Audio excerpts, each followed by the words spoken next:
Navbatdagi uyimiz ikkinchi etajlik xonali xonadonimiz. Qisqacha ko'rsatib o'taman. Bu xonadonimiz ijaraga beriladi shu turishcha. Bu zal holati.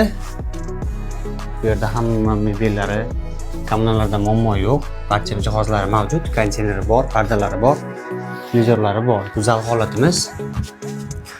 Zalimiz oldida yotoqxonamiz joylashgan. Koridorimiz, yotoqxona. Bu yerda ham barcha jihozlari mavjud. Televizorlari mavjud. Shkaflari bor.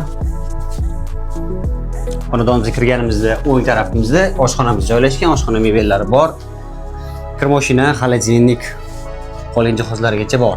Kommunallarda muammo yo'q. Oshxonamiz oldida sanuzelik hojatxonamiz.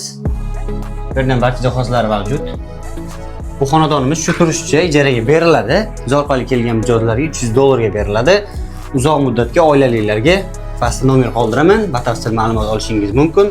E'tiboringiz uchun rahmat.